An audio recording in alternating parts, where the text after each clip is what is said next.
ये question I think हो गया था। Yes, I think we were discussing question number 36, is it?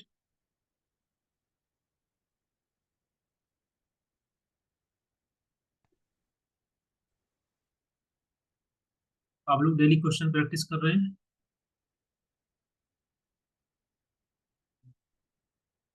Test लगा रहे हैं पेपर 1 पेपर 2 दोनों का? Yes sir. Yes sir. Sir हाँ सर। ये लोग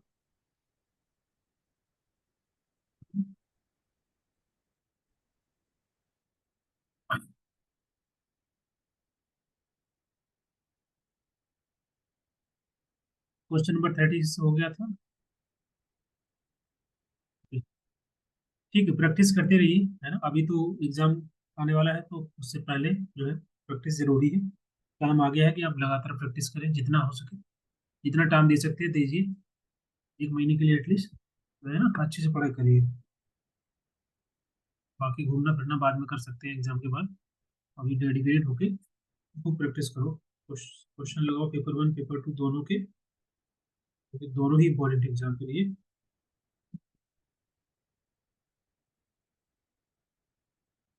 क्वेश्चन नंबर 36 का first, how many days before an employer intended to close down his undertaking in which 62 workers or workmen are employed has to serve a notice to the appropriate government? That will be 60 days.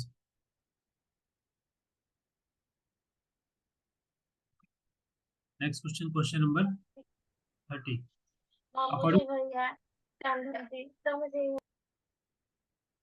according to the Industrial Dispute Act 1947, the employer will normally retrench a senior most worker. आप पढ़ लीजिए, question खुद पढ़ा करिए, क्योंकि आपको exam में समझना है। तो आप जितने जल्दी क्वेश्चन समझ पाएंगे उतने जल्दी आंसर दे पाएंगे।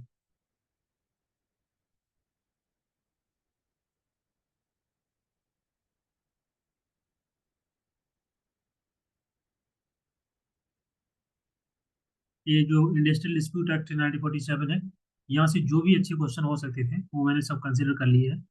ओके, तो अगर इसमें से कोई डिटेल में क्वेश्चन आता है या थोड़ा अलग क्वेश्चन आएगा, तो वो जनरली जो क्वेश्चन आए हैं वो ले ऑफ को लेकर के आए हैं। तो उसको लेकर के जो प्रोविजन है, जो सेक्शन है इस एक्ट के अंदर, रिट्रेंचमेंट क्या है, ये बाकी के क्वेश्चन भी कवर हो चुके हैं। अभी और भी 5-6 क्वेश्चन है, सो उनमें भी हम लोग डिस्कस कर लेंगे।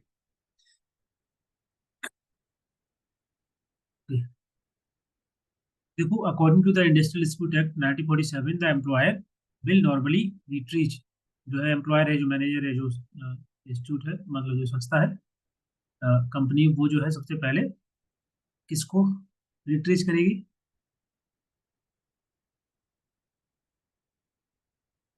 रिट्रेंचमेंट किसका किया जाता है?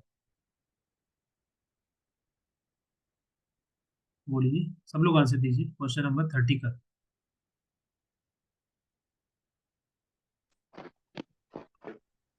जो सबसे बाद में ज्वाइन किया होगा, है ना, क्योंकि जो सीनियर होंगे, जिनको जो ऑलरेडी काम कर रहे होंगे, उनको बाद में निकाला जाता है ना।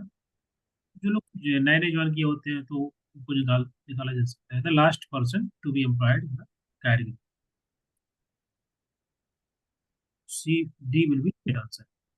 हाँ, मोस्ट मोस्ट रिसेंट है, जो तुरंत अभी कुछ ही मतलब महीने या सालों में, जो मतलब जो सबसे ज्यादा जूनियर होता है, junior in terms of joining में, जो सबसे लास्ट में ज्वाइन किया, वो रिसेंट हायर जो है।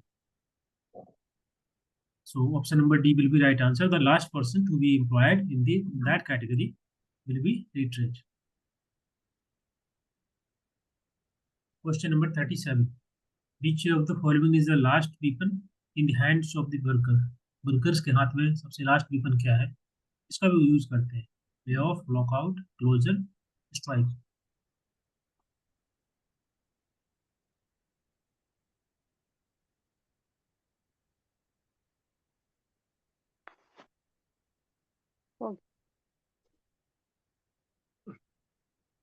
Option number B will be right answer.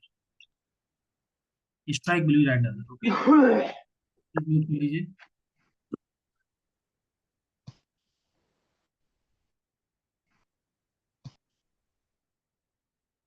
Strike will be right answer. Lay off का मतलब क्या होता है बताइए, ये तो मैनेजमेंट के द्वारा ही होता है या जो एम्प्लॉयर है। लॉकआउट, लॉकआउट किसके द्वारा किया जाता है? मैनेजमेंट के द्वारा या कंपनी के द्वारा। लॉकआउट का मतलब होता है कि जो भी एम्प्लॉयमेंट है उसको रोक देना। That is kind of we can say stoppage और denial of the employment which is initiated by the company और मैनेजमेंट। जब भी कोई लेबर डिस्प्यूट चल रहा होता है उस टाइम पर लॉकआउट किया जाता है। Refuse to work, that is lockout. से यहाँ पर स्ट्राइक होगा जहाँ पर जी ये किया जाता है वर्कर के द्वारा कि वो काम नहीं करना चाहते हैं, नहीं करते, बिल्कुल अथॉरिटी के द्वारा। Next question, question number 38। Lockout is, इसमें देखो ऑड वन आउट भी एग्जाम में पूछा जा सकता है कि इनमें से एक अलग कौन सा है। तो स्ट्राइक जो कि वर्कर के द्वारा करते हैं, बाकी का क्लोजर, लॉकआउट और lay off through the management और कैंसी कंपनी। तो एक उसमें ऐसे कर सकते हैं। Lockout is a reward, is industrial action and incentive, none of the above. Closure मतलब होता है कि रोक देना, काइंड ऑफ जैसे कंपनी होती है क्लोजर करती है तो उनका जो प्रोसेस होता है काम करना है, प्रोडक्शन करना, वो सब रुक जाता है ऑटोमेटिक, तो बोलता है क्लोजर।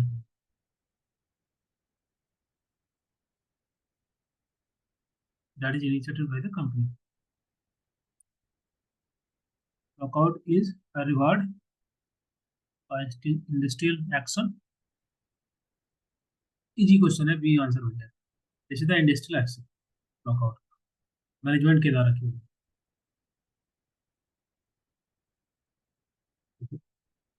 जैसे वर्कर के द्वारा स्ट्राइक की जाती है ऐसे ही मैनेजमेंट के द्वारा लॉकआउट किया जाता है। स्ट्राइक में क्या होता है, वर्कर काम नहीं करते, और लॉकआउट में क्या होता है, वर्क जो होता है वो नहीं, जो एम्प्लॉय होते हैं वो लोग काम कर नहीं सकते, वर्क स्टॉपेज हो जाता है, वर्क डिनाइल हो जाता है। तो जो कि इनिशिएट किया जाता है कंपनी के द्वारा कि अभी कुछ समय के लिए काम नहीं, या काम नहीं देंगे, या काम नहीं कराया जाएगा। That is lockout. Lockout is an industry is declared by, industry के अंदर जो है जो लॉकआउट डिक्लेयर किया जाता है management, trade union, state government और Indian government. Option number C हो जाएगा ये लॉकआउट। ट्रेड यूनियन के द्वारा तो बोल सकते हैं कि स्ट्राइक की जा सकती है। तो option number C will be. Question number 40। Wild card strike means, wild card strike का मतलब क्या होता है? क्वेश्चन को पढ़िए।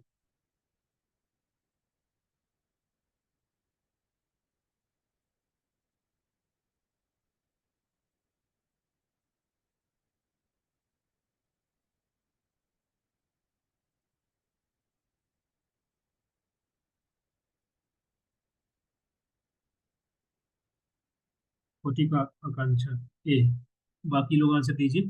Wild card, wild cat, wild card, wild cat strike.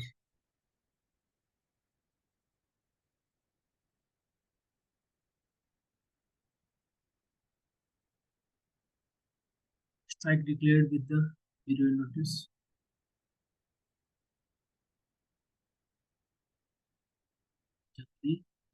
Wild cat. इसका देखो सिंपल मतलब है कि जैसे कि जब भी स्ट्राइक किया जाता है वर्कर के द्वारा, तो इन जनरली स्ट्राइक करते हैं तो वो काइंड ऑफ उनकी जो वर्कर यूनियन होती है, ठीक है, उनसे बातचीत करते हैं, सब डिस्कस करते हैं, फिर वो स्ट्राइक करते हैं। That is simple strike.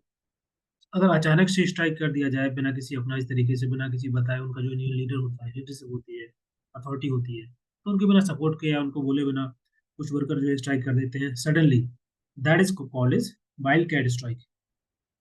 That is we can say unofficial industrial action और स्ट्राइक। ओके, उसको बोलते हैं wild cat strike. So strike declared suddenly and without period notice. ठीक है,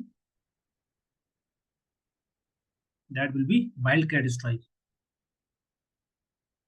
विदाउट, जैसे कि जो यूनियन का लीडर होगा या अथॉरिटी होती है, जो सपोर्ट सिस्टम होता है, बिना किसी अप्रूवल के, बिना किसी को बताए सडनली जो है एक अनऑफिशियल वे में स्ट्राइक कर देना वर्कर के द्वारा, that will be consider as the wild cat strike. Option number first correct हो जाएगा। Question number 41. In India, the right to strike is a fundamental right conferred by the legislation provided under the DPSP and conferred of government order.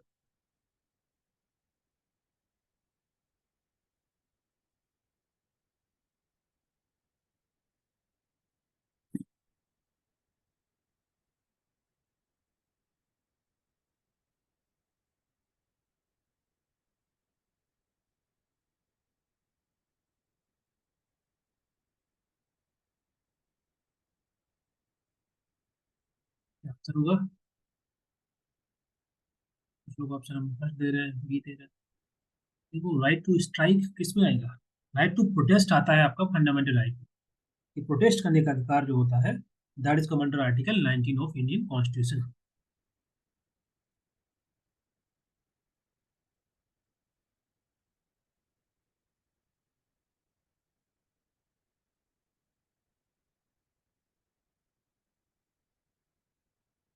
ये जो right to strike है, fundamental right नहीं, ये legal right. Legal मतलब जैसे कि जो industrial dispute act है।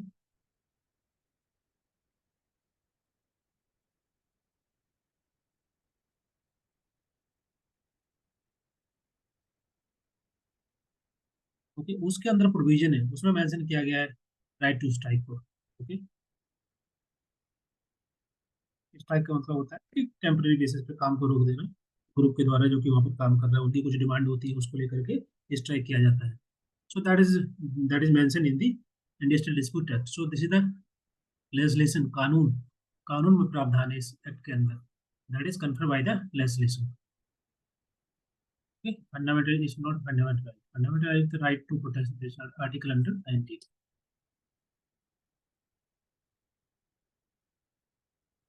क्लियर है? Question number 42. Workers in a public utility service band. पढ़िए।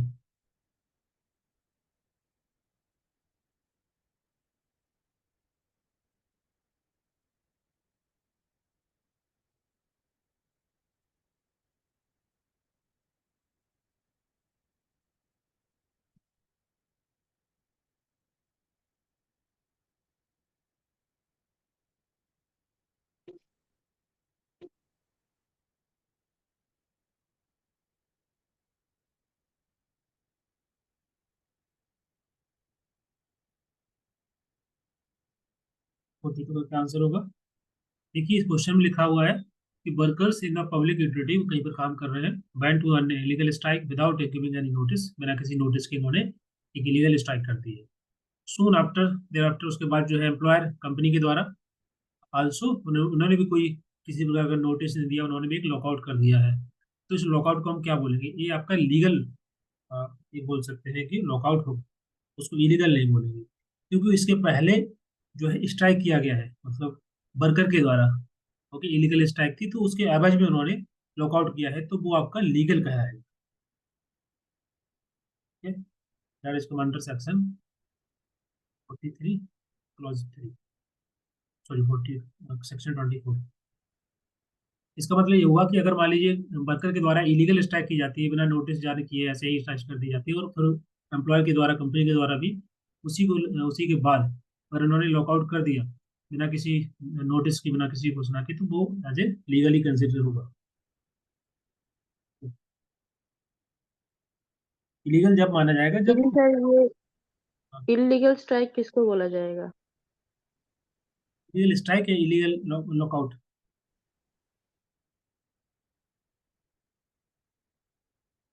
दोनों अलग अलग चीज। इलीगल स्ट्राइक का मतलब होता है कि बिना नोटिस जारी किए, बिना बताए सडन से कर देना, तो वो तो आपका एक वाइल्ड कैट हो गया, उसको इलीगल बोलेंगे, कि बिना किसी नोटिस के बताए हुए इलीगल स्ट्राइक होती है। ठीक है, बिना किसी रीजन के तो या कुछ। वाइल्ड कार्ड तो इलीगल है। हम्म, वाइल्ड कार्ड स्ट्राइक जो है वो इलीगल है। हाँ, that kind of illegal strike. Okay, बिना किसी नोटिस जारी किए अगर स्ट्राइक की जाती है, मैनेजर को बिना बताया, अपने लीडर्स को बिना बताया, अपने यूनियन को बिना बताया, that will be consider illegal strike. इसी प्रकार से अगर बिना नोटिस के जो वर्क एम्प्लॉयर है, जो मैनेजमेंट है, वो भी अगर लॉकआउट करता है, तो वो इलीगल कहलाएगा। लेकिन अगर स्ट्राइक इलीगल है और उसकी एवज में एम्प्लॉयर ने मैनेजमेंट ने भी लॉकआउट कर दिया, तो वो एक लीगल कहलाएगा, क्योंकि वो इलीगल स्ट्राइक के अगेंस्ट में उन्होंने लॉकआउट किया।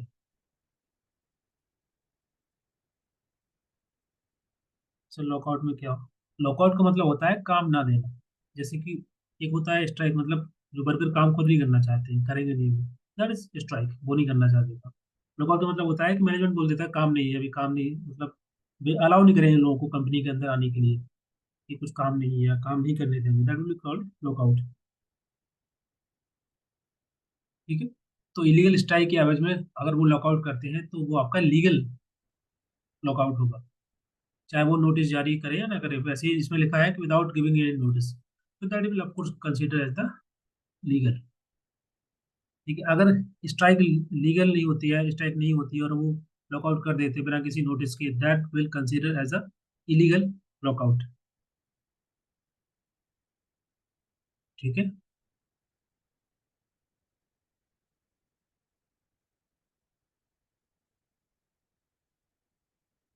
जब भी इलीगल स्ट्राइक के अगेंस्ट में या उसके कॉन्सिक्वेंस में अगर जब भी लॉकआउट किया जाता है तो वो लीगल लॉकआउट कहलाएगा।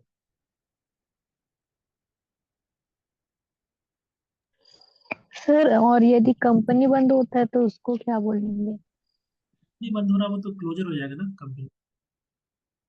यहाँ तो एम्प्लॉय को ठीक है सर। काम करने के लिए, काम ना करने के लिए प्रोविजन, इसको बोलते हैं टर्म को हम स्ट्राइक और लॉकआउट। कंपनी बंद होगी, that will be the closure. जैसे कोई फर्म, कंपनी का यस सर। डिपार्टमेंट या कोई फर्म है वो बंद हो जाती है, that will consider as closure. So will be option number first.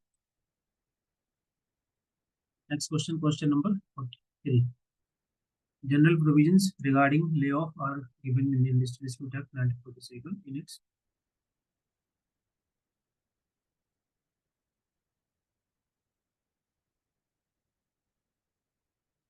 ले ऑफ के बारे में, रिट्रेंचमेंट के बारे में, प्रोटेक्शन अगेंस्ट रिट्रेंचमेंट, ले बाकी के जो प्रोविजन है इसको लेकर के इस चैप्टर के अंदर मेंशन किया गया है।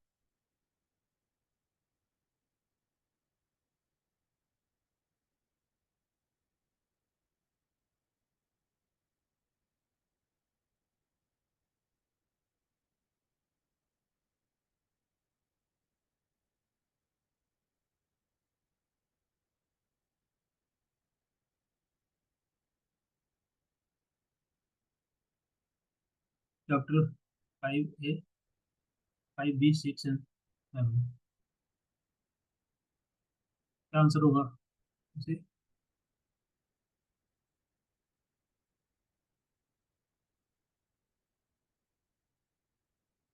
दोनों लिखोगे।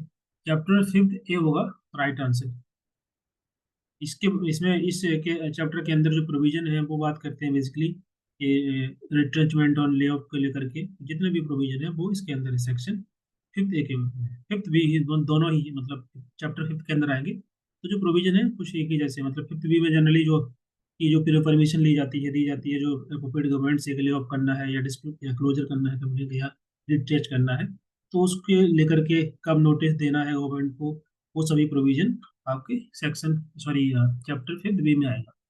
ये दोनों चैप्टर 5 का ही है, ए और बी। ठीक है। तो इसमें रिटेचमेंट, ले ऑफ को लेकर के जितने प्रोविजन वो सब इस चैप्टर के अंदर। नेक्स्ट है चैप्टर 6।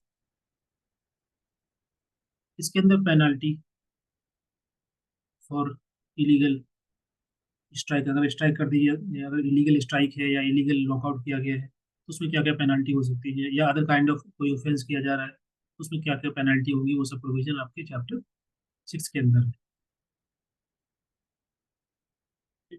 इसके अलावा से चैप्टर 7 के अंदर मिसलेनियस बाकी जो चीज़ें होती है, कि कंपनी के द्वारा कोई ऑफेंस किया गया, वो सब चीज़ें, सर्विस की क्या क्या कंडीशंस है, उन सभी चीज़ों को इसमें मेंशन किया गया। ट्रांसफर को लेकर के प्रोविजन जो है, बहुत सारी चीज़ें मिसलेनियस के अंदर आती हैं चैप्टर 7 के अंदर।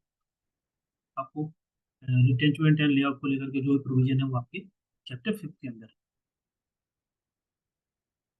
Okay. So option number first will be right answer. Sir chapter B5 का, 5B का क्या बताया? में है कि जैसे कि जो लोग भी अफेक्टेड होते हैं, जैसे ले ऑफ होगा तो लोग अफेक्टेड होंगे, वर्कर होंगे, तो गवर्नमेंट को पहले से बताना होता है, 3-4 महीने पहले नोटिस जारी करना पड़ता है कि क्या किस रीजन की वजह से ये लोग जो है लॉकआउट करने, सॉरी, रिट्रेंचमेंट करने वाले हैं, ले ऑफ करने वाले हैं वर्कर को, उन सब चीज़ों के लिए। तो वो आपका चैप्टर 5 के अंदर है, जहाँ पर 100 या 100 से ज़्यादा वर्कर काम कर रहे हैं, या जितने वर्कर काम कर रहे हैं, तो उसके अकॉर्डिंग फिर गवर्नमेंट को नोटिस जारी करना पड़ता है। तो वो सब प्रोविजन इसके अंदर है। तो बेसिकली दोनों चैप्टर, मतलब चैप्टर जो 5 है उसके अंदर ए और बी, ये दोनों ही ले ऑफ और रिट्रेंचमेंट को लेकर के हैं, बाकी सभी प्रोविजन। ठीक है, चैप्टर 6 पेनाल्टी को लेकर के, इलीगल स्ट्राइक, इलीगल लॉकआउट है या किसी प्रकार का अदर ऑफेंस है, बिटकॉइन कम अंडर का chapter 6।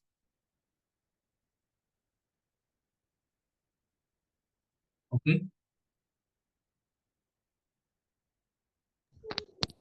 Yes sir, yes. Question number 44, the general provisions regarding lay off apply to.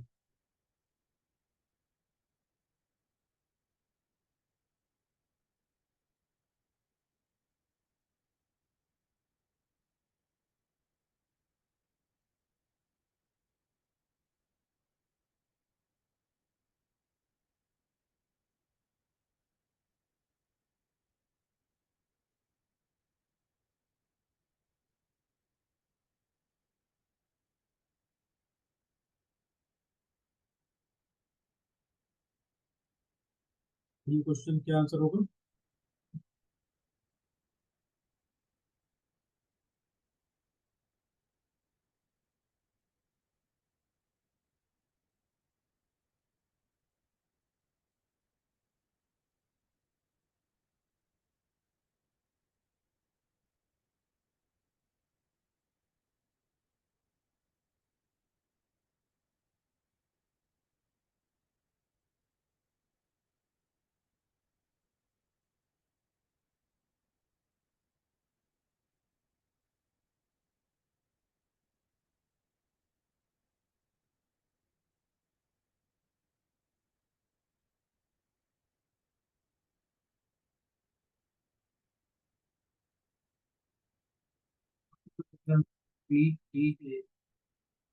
Industrial establishment in which at least 50 workers are employed,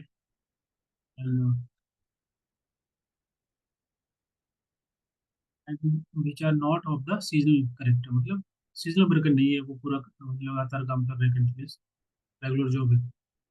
and industrial establishment in which at least 100 worker are employed, industrial establishment which is not seasonal. क्योंकि इसमें पहला वाला answer correct है, मैंने बताया था ना कि जहाँ पर 50 से अधिक वर्कर काम करते हैं तो फिर उनको गवर्नमेंट को नोटिस जारी करना पड़ता है, बाकी के सभी रूल्स रेगुलेशन फॉलो करने पड़ते हैं। तो ऐसी इंडस्ट्री जहाँ पर कम से कम एटलीस्ट 50 वर्कर आर एम्प्लॉयड, और जो कि सीजनल करेक्टर नहीं है, ऐसे वर्कर जो कि रेगुलर काम कर रहे हैं। पहला वाला आंसर है।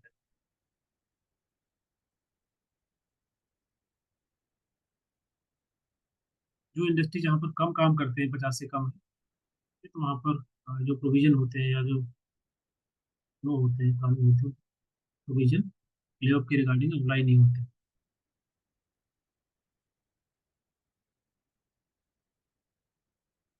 कम से कम 50 वर्कर होने चाहिए, एटलीस्ट 50, 50 से plus.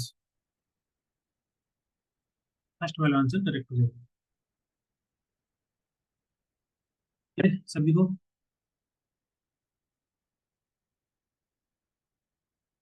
Yes sir, yes sir. Next question, question number 45।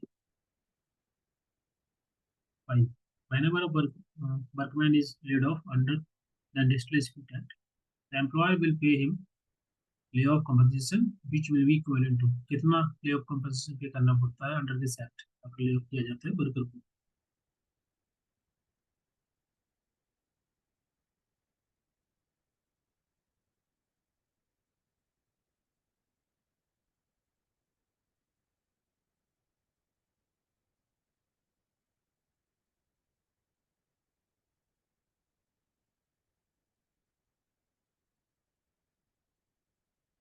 Forty five का क्या आंसर होगा? सुजाता गुप्ता, बी, एस संजीव, ए, विवरण बी। 75% थोड़ी देंगे ना सर, उतना नहीं देते।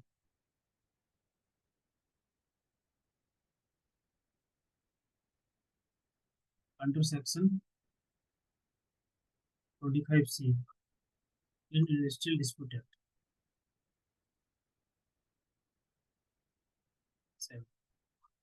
इसके अंदर सेक्शन में मेंशन किया गया है, they are entitled to compensate equal to 50% of the total wages and DA. इनको ले ऑफ किया जाता है उस पीरियड पे, जिस पीरियड के लिए ले ऑफ किया जाएगा उस टाइम के लिए वो 50% उनका जो वेज होगा उसका देंगे, और जो डीए होता है वो। सो 50% of total wages, basic wages and dearness allowance. जैसे मान लीजिए 4 महीने के लिए लॉक किया गया है तो 4 महीने तक वो 50% उनका बेसिक जो पे होगा वो दिया जाएगा, जो भी उनका salary.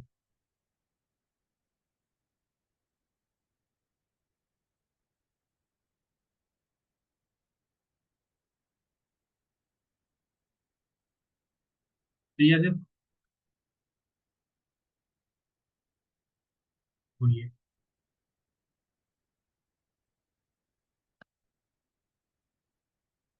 Okay, question number 48।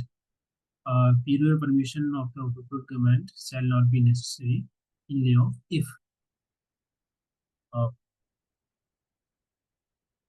Permission की जरूरत नहीं पड़ती पहले से गवर्नमेंट से लेऑफ में, अगर ऐसी कंडीशन बनती है तो।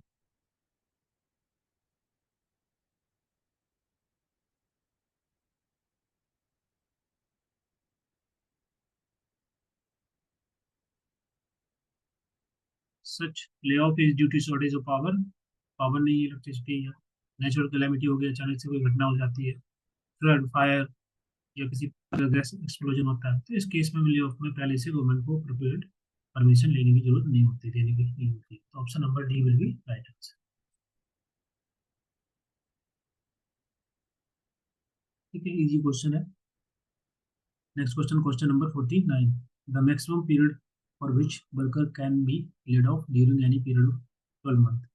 इस एक्ट के अंतर्गत 12 महीने में कितने समय तक जो है लेड ऑफ किया जा सकता है वर्कर को, मैक्सिमम पीरियड? 15, 30, 45, 60?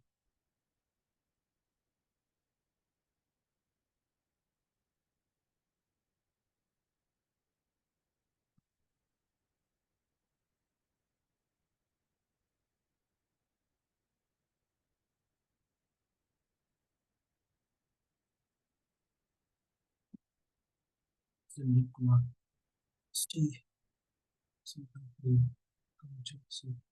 सी ऑप्शन भी राइट आंसर, 45 डेज। ओके, 1 साल के अंदर कम से कम जो है 45, मैक्सिमम पीरियड जो है 45 डेज है, तब तो वर्कर को लेड ऑफ कर सकते हैं 12 महीने में किसी भी टाइम।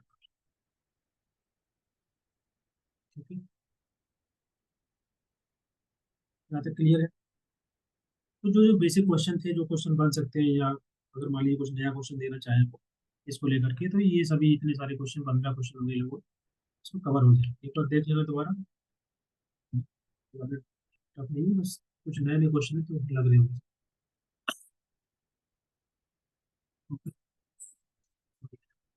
नेक्स्ट क्वेश्चन, ये क्वेश्चन आप लोगों को किसी का है। Certain human rights which can be limited और सस्पेंडेड अंडर एनी सर्कमस्टेंसेस और best to be called as.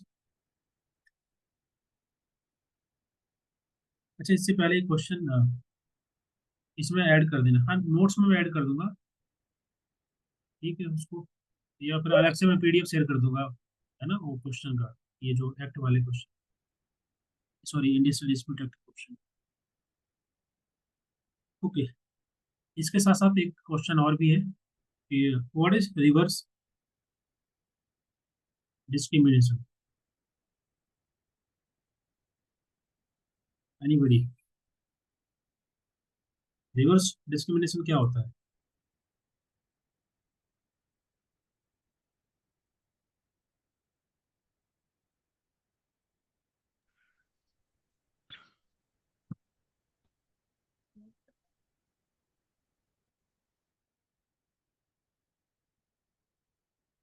बताइए।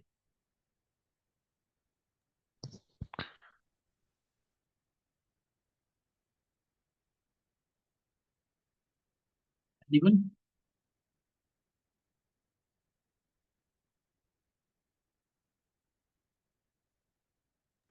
सर एक बार कन्फ्लिक्ट हो जाने के बाद दोबारा अगेन फिर कन्फ्लिक्ट हो जाना, जैसे दो मेंबरों को बीच में ऐसे भी बोल सकते हैं, दो व्यक्तियों के बीच में झगड़ा हो जाता है तो दोबारा से फिर झगड़ा हो जाए। उसको क्या बोलेंगे? Reverse discrimination. तो झगड़ा कन्फ्लिक्ट रिलेटेड है। नहीं नहीं, बिल्कुल रिलेटेड नहीं। Conflict is different thing, discrimination different thing.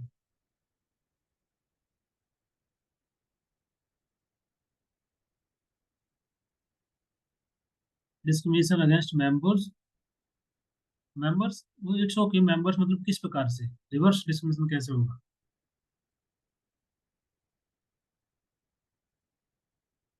कि कुछ लोगों के फेवर में अगर हम कुछ डिसीजन लेते हैं, कि मान लीजिए एक बड़ा ग्रुप है, छोटा ग्रुप है, अगर इनके फेवर में कुछ जो है डिसीजन लिए जा रहे हैं, तो ये जो बड़ा ग्रुप है, जो मेजोरिटी है, वो डिस्क्रिमिनेट फील करेगा। उसको हम बोलते हैं रिवर्स डिस्क्रिमिनेशन।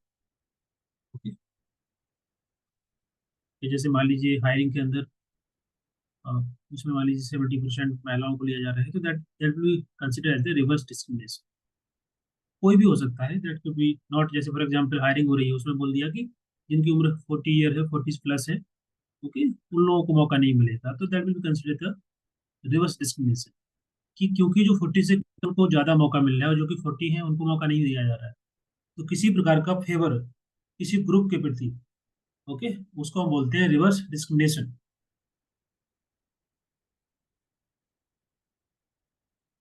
या बोल सकते हैं अनफेयर ट्रीटमेंट होता है, तो उसको हम बोलेंगे reverse discrimination. Okay. On the basis of sir age. Unfair को बोलेंगे,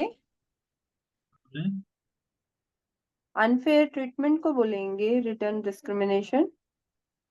हाँ, ऐसे ही बोल सकते हैं। देखिए, रिवर्स डिस्क्रिमिनेशन का मतलब अनफेयर ट्रीटमेंट तो वो डायरेक्ट ट्रीटमेंट है अनफेयर, उससे कोई बेनिफिट नहीं किसी को। लेकिन रिवर्स डिस्क्रिमिनेशन का जो पर्पस होता है, वो होता है कि एक ग्रुप को बेनिफिट पहुंचाना, ताकि मतलब जस्टिस इंश्योर हो पाए। जैसे फॉर एग्जाम्पल अगर हम रिजर्वेशन देते हैं 30, 10%, 20%, तो इसका हम अनफेयर ट्रीटमेंट नहीं दे रहे होते हैं, इसका किसी को नुकसान नहीं है।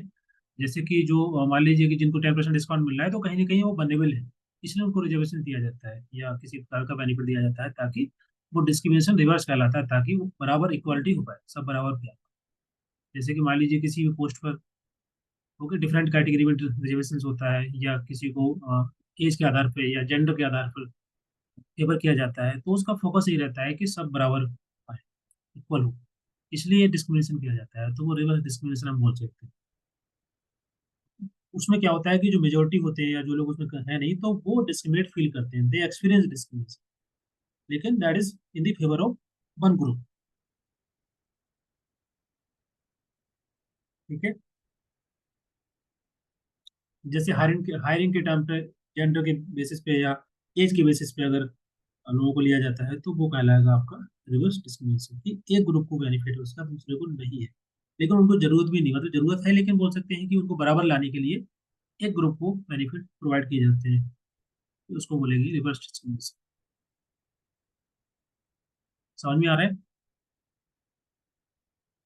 जी सर आ रहा ठीक है। जैसे आर्टिकल 15 हमारे संविधान का, जिसमें बोला गया है कि किसी प्रकार का डिस्क्रिमिनेशन नहीं होगा स्टेट के द्वारा, मतलब गवर्नमेंट के द्वारा, on the basis of religion, on the basis of race, caste, gender, birth place. और अगर हम डिस्क्रिमिनेट करते हैं, क्योंकि जैसे मान लीजिए बहुत सारी पॉलिसी ऐसी बनती है कि जो कि एक पर्टिकुलर ग्रुप के लिए होती है, जैसे कि मान लीजिए आदिवासी के लिए, या फिर महिलाओं के लिए, बच्चों के लिए, या बूढ़े लोगों के लिए, तो कहीं ना कहीं वो एक ग्रुप के लिए तो बेनिफिट होगा, दूसरे के लिए डिस्क्रिमिनेशन हो रहा है ना? तो अनफेयर ट्रीटमेंट बोल सकते हैं, that is not in the favour of the majority group, but that is in the favour of minority group. तो ये बेसिस कोई भी हो सकता है, जेंडर हो सकता है, रिलीजन भी हो सकता है, कास्ट के आधार पर भी होता है, in the different way. But उसका जो मेन पर्पज होता है, ऑब्जेक्टिव होता है कि सोसाइटी में अगर हम बात करें, जैसे कि रिजर्वेशन दिया जाता है, तो फोकस रहता है कि सभी लोग बराबर एक स्टेट पे आ पाए, क्योंकि कुछ लोग वरेबल हैं, उनको जरूरत है, उनको एक्स्ट्रा बेनिफिट देने की जरूरत है। तो जो वो एक्स्ट्रा बेनिफिट हम दे रहे हैं, तो एक ग्रुप को नहीं मिल रहा है ना, तो वो डिस्क्रिमिनेट फील करेंगे, तो उसको हम बोलेंगे रिवर्स डिस्क्रिमिनेशन। ठीक है। Yes sir, yes sir. इस क्वेश्चन का आंसर दीजिए।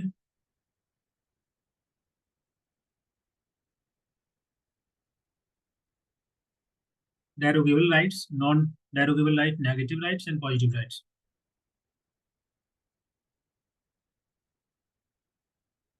ये भी बहुत इंपॉर्टेंट है एग्जाम के लिए।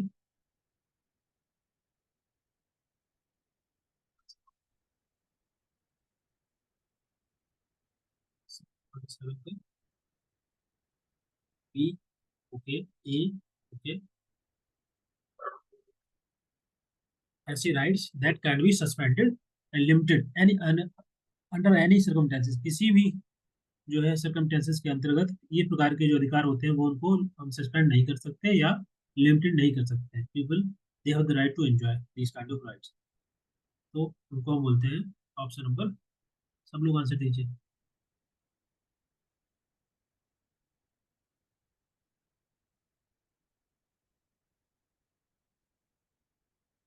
आइए।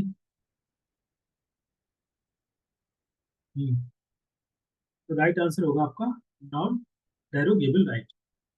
नॉन डेरोगेबल राइट का मतलब होता है ऐसे human rights that can't be suspended और limited even in the emergency also. जैसे मान लीजिए देश के अंदर इमरजेंसी या किसी प्रकार की जो है सिचुएशन